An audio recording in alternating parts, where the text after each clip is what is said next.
Morning. It's Wednesday, November 12th, and today I would like to go over probably a more familiar story. We have referenced this in passing, but I think it's healthy to go over it because since we were talking about how there is a nation in each one of us, it's important to know how we govern that nation. In the Spider-Man lore, Uncle Ben tells Peter Parker that with great power comes great responsibility. And, you can get spiritual lessons from non-biblical sources. As I've said before, nature will tell you, images will tell you, other books. We certainly don't want to make any idols out of those things. I think that's where the Hinduism faith kind of misses the mark a little bit.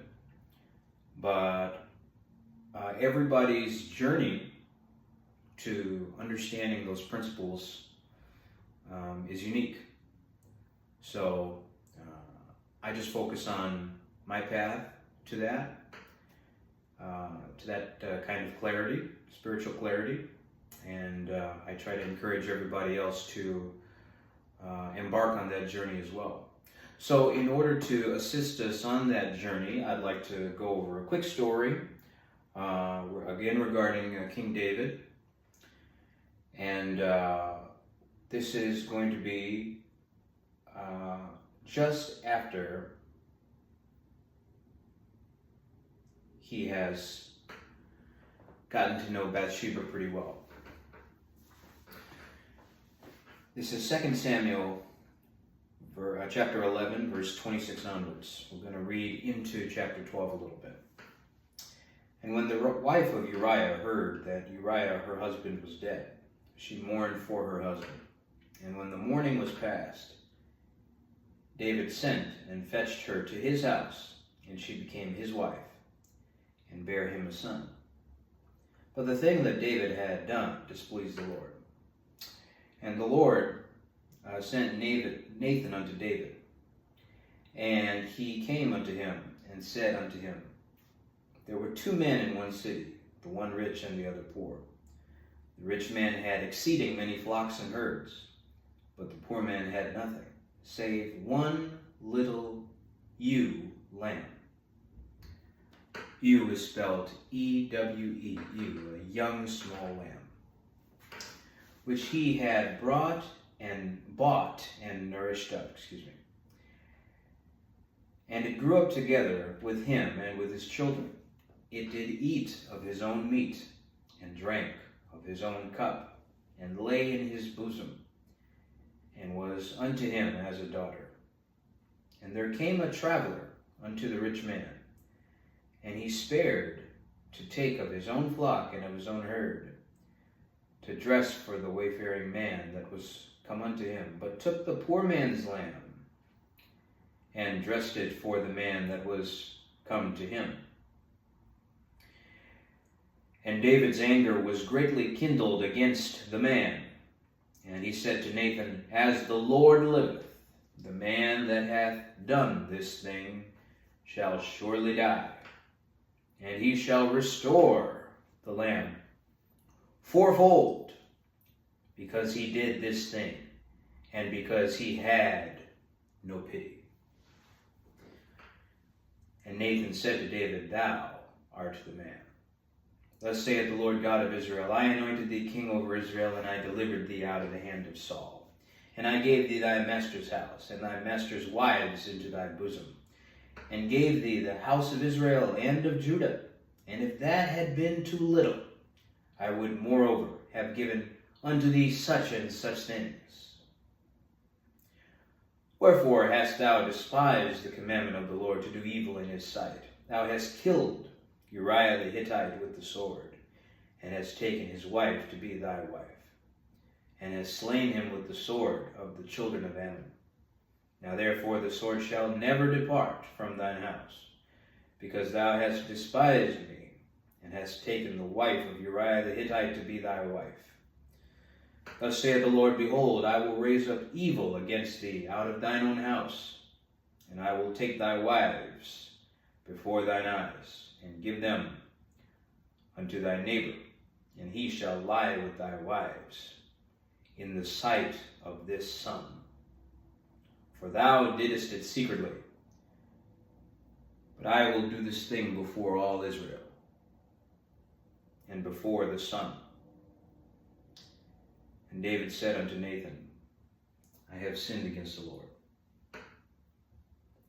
And Nathan said unto David, The Lord also hath put away thy sin. Thou shalt not die. Howbeit, because by this deed thou hast given great occasion to the enemies of the Lord to blaspheme, the child also that is born unto thee shall surely die.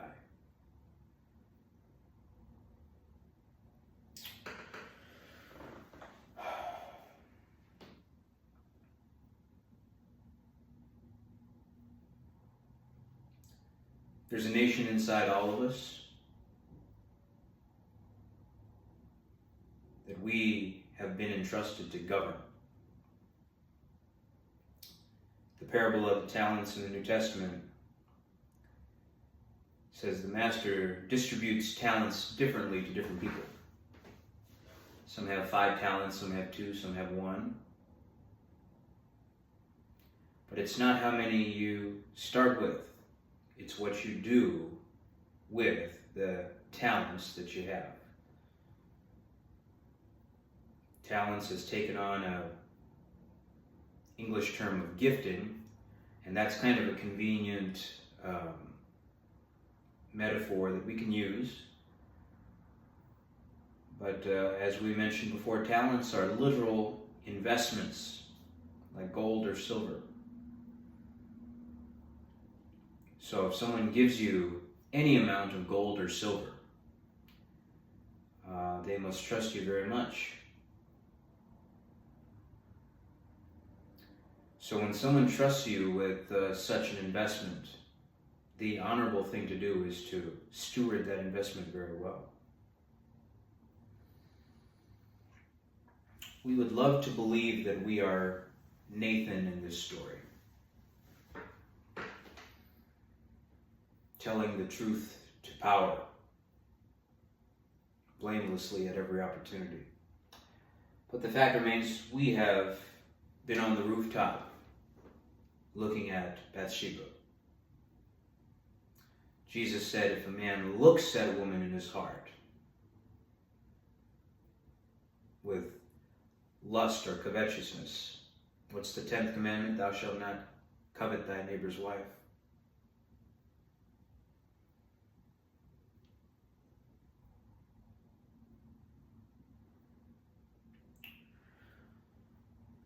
God has given certain cultures certain gifts. Certain communities have certain special privileges. The Tower of Babel was humanity's ultimate middle finger to God. So he struck their language and he struck their culture and turned Pangaea into many continents. And now we are a world of nations.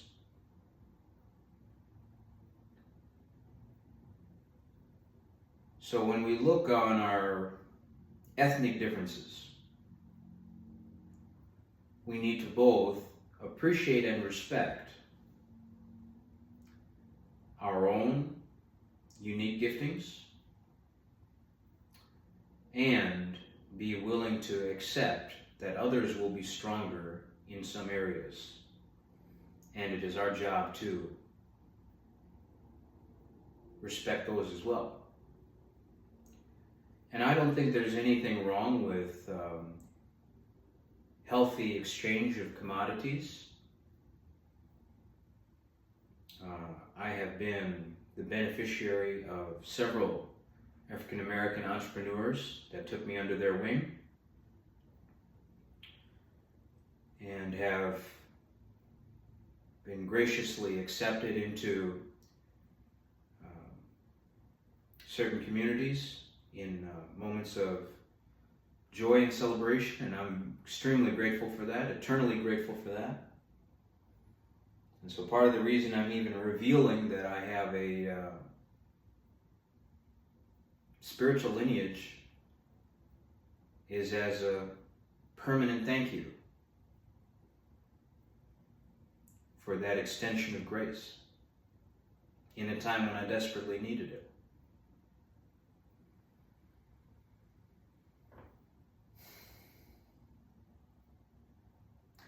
Kings of different countries historically have sometimes arranged marriages between their children in order to facilitate long-term alliances, and I believe that's within the bounds of acceptable behavior, especially if both parties mutually agree.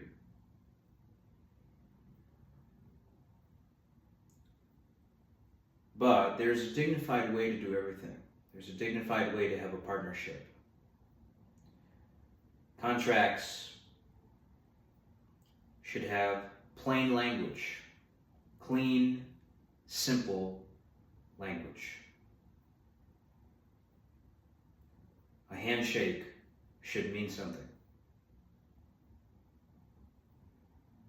A man's word should mean something.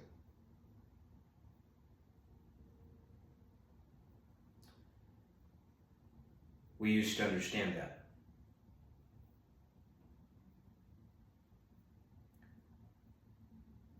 I don't believe God gave women the ability to understand this concept. Certainly not to the degree that men are innately designed to understand it.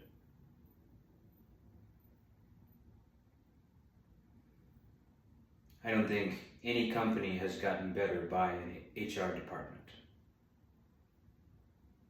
I don't think any athletic department has gotten better with a woman in leadership. And if you don't believe me, look at your analytics. How is higher education doing these days? Teaching is a dignified profession, and any culture worth its salt puts teachers at the highest pinnacle of respect, because they are the caretakers of our next generation. And the next generation is who will take care of you when you are too old to go to work in that air-conditioned office. And Nathan said to David, "Thou art the man." Whenever we get on our high horse, as I am now, it is very important to remind ourselves that we are David in this story, not Nathan. You may remember a time when you had one small ewe lamb and somebody took it from you.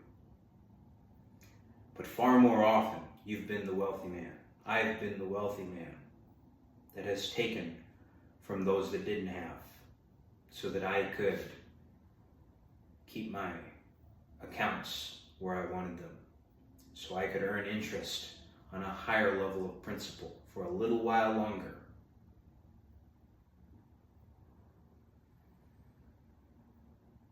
God is not the architect of usury. When Israel was an agrarian society, he commanded that the outer 10% of the land be maintained with crops for the foreigner to come and eat. Trees are supposed to bear fruit.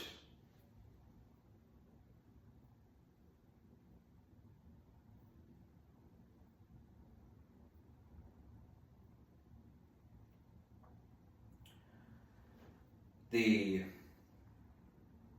welfare system in America, the government benefit system in America, has been unfortunately manipulated, and not in the way Ronald Reagan describes.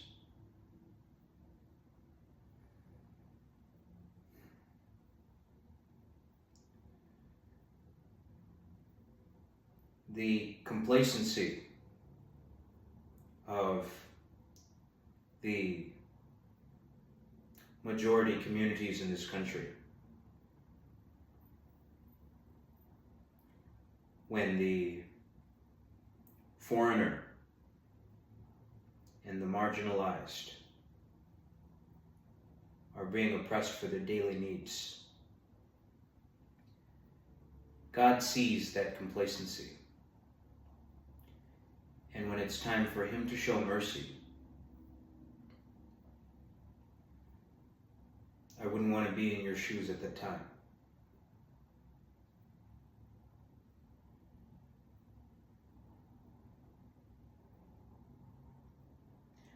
I despise the fact that a lack of melanin is wealth in this country. And my social media history shows much evidence to that fact. It has cost me relationships with my family and my own community. But it is a decision I will make 100 times out of 100 if asked to do it again.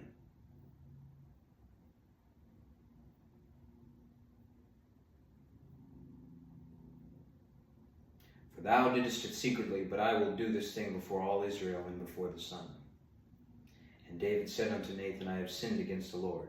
And Nathan said unto David, the Lord also hath put away thy sin. Thou shalt not die.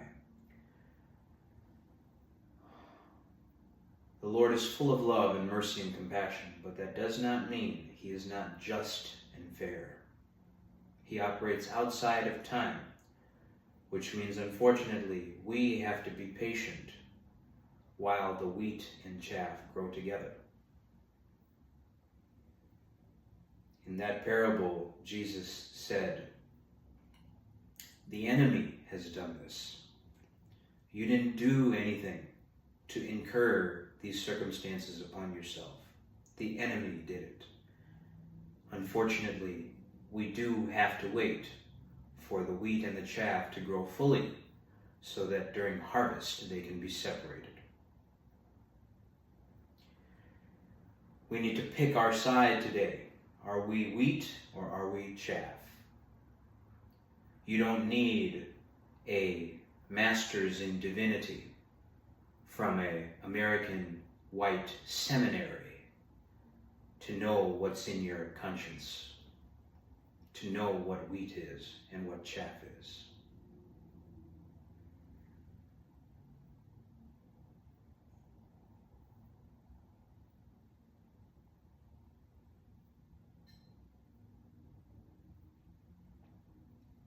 I anointed thee king over Israel, and I delivered thee out of the hand of Saul. And I gave thee thy master's house, and thy master's wives into thy bosom, and gave thee the house of Israel and of Judah.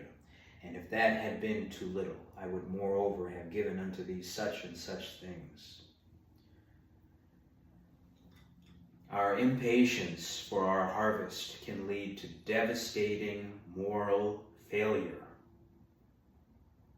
All of your favorite rappers will attest to this. All of your favorite celebrities will attest to this. That's why they have to drink themselves to death. That's why they have to take drugs every day.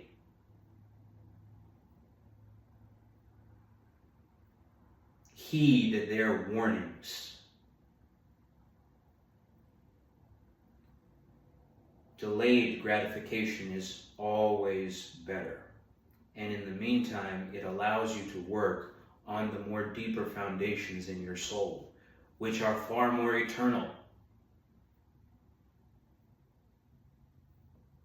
The superficial things mean nothing.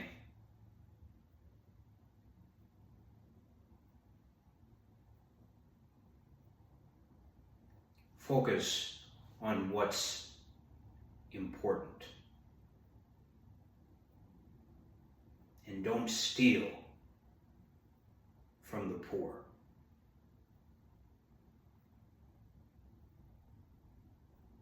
Be happy with what God gave you. And if you need more, ask Him directly and ask Him to guide you and do the work that is required to obtain it fairly and properly. Too many people have died so that you could live in luxury.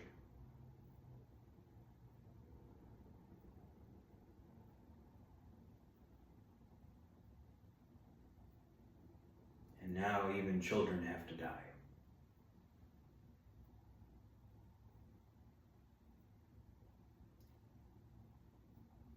In Eden, they were dead the moment they ate the fruit. The bodies did not pass away until 900 years later.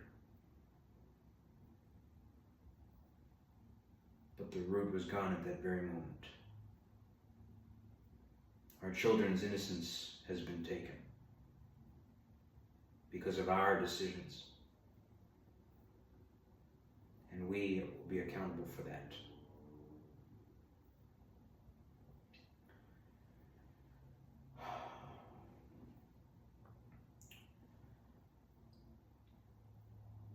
The Lord also hath put away thy sin, thou shalt not die. Let's remember the mercy of the Lord again today. And in so doing, let us be kind and merciful to others. Be blessed.